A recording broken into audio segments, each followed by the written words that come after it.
আমাদের রাষ্ট্র পরিচালনার ক্ষেত্রে কাজ করার ক্ষেত্রে আমরা একটা টেন্ডেন্সি লক্ষ্য করছি যে কোনো বিষয়ের উপরে আদালতে, যেমন আমি আজকে সত্যি কথা বলতে কি আপনাদের সাথে কথা বলার অর্থ হচ্ছে মানুষ যেন প্রকৃতপক্ষে সঠিক তথ্যটা যায়। দুর্ভাগ্যজনকভাবে যে কেউ একটা মিডিয়াতে কোনো একটা কোর্টে কোনো একটা মামলা করলে সেই মামলার বিষয়বস্তু সম্পর্কে মিডিয়াতে এমন বেশি প্রচার প্রচারণা করে। আর আমাদের সুপ্রিম কোর্টের রায়ের সিদ্ধান্ত আছে যে জনস্বার্থে যখন মামলা করবে প্রকৃত জনস্বার্থ বিবেচনা করতে হবে, আপনার পাবলিসিটির জন্য জনস্বার্থ মামলা করা যাবে না। তো আমরা এই দু একটা উদাহরণের কথা বলেছি, আপনারা লক্ষ্য করেছেন। কমপক্ষে পার্টিকুলার একটা মামলার কথা আমি উল্লেখ করেছি যেখানে আমাকে কোর্ট করে এমনভাবে বলা হয়েছে, সেটার অন্য কোনো উদ্দেশ্য ছিল না। এর উদ্দেশ্য ছিল একটা প্রোপাগান্ডা মেশিন, নিজের প্রচারণার জন্য, আত্মপ্রচারণার জন্য।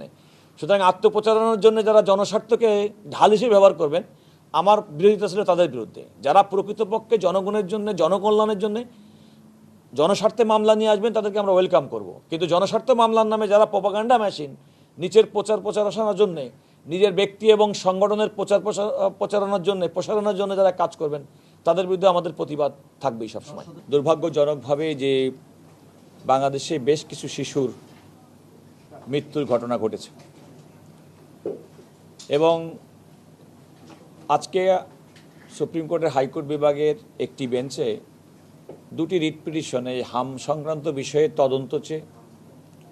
তদন্ত কমিটি চেয়ে এবং আমাদের হাম প্রতিরোধের ক্ষেত্রে একটা 10 সদস্য বিশিষ্ট কমিটি গঠন চেয়ে দুটি রিট পিটিশন দায়ের করা হয়েছে।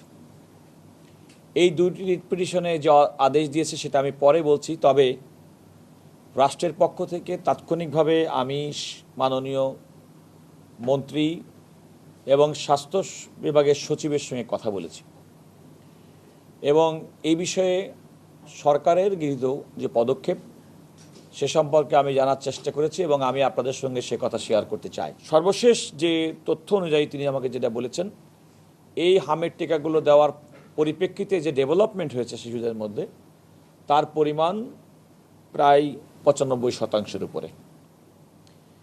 এবং উনি বলেছেন যে আসলে হামের যে টিকার যে উপসর্গ, হামের উপসর্গ থাকে মাত্র 4 দিন, কিন্তু হামের উপসর্গ থেকে অন্য ভেরিয়েশন, নানা রকম নিউমোনিয়ায় শিশুরা আক্রান্ত হচ্ছেন।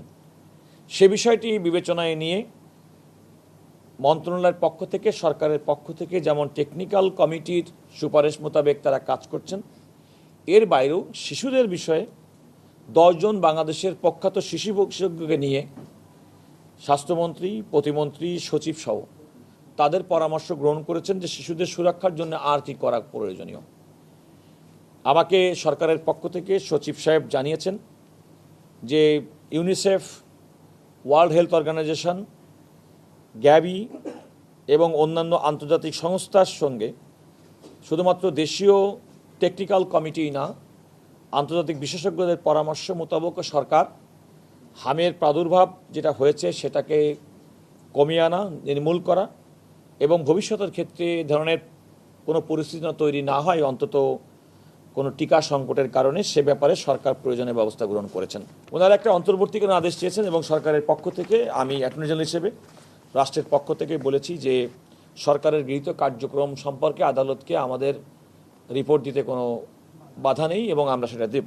এবং আমি নিজেই স্বপ্রণোদিত সেটা বলেছি যে এই পর্যন্ত সরকারের গৃহীত কার্যক্রম সম্পর্কিত একটি প্রতিবেদন ওনারা আদালত চেয়েছেন। এবং আপনারা লক্ষ্য করে দেখবেন যে আদালতের আদেশের পরপরই আমি স্বাস্থ্য সচিবের সঙ্গে, জনাব কামরুজ্জামানের সঙ্গে কথা বলেছি এবং তিনি আমাকে যে বিস্তারিত বলেছেন সরকারের গৃহীত পদক্ষেপ, বিশেষ করে মাননীয় প্রধানমন্ত্রীর যখন দেখলেন রাষ্ট্র ক্ষমতা নেওয়ার পরপরই, তখন থেকে তার নির্দেশে স্বাস্থ্য মন্ত্রণালয় তারা কি পদক্ষেপ গ্রহণ করেছেন।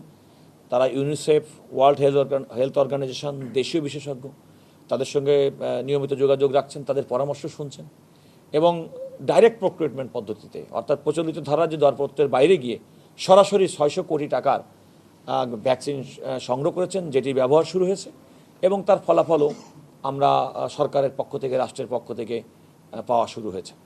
তো আমরা সেটাতে আমি বলেছি যে আমাদের পক্ষ থেকে গৃহীত যে পদক্ষেপ কী করেছে সেগুলো আদালতের কাছে কমপ্লেন্স আকারে দিতে আমাদের তো কোনো বাধা নেই।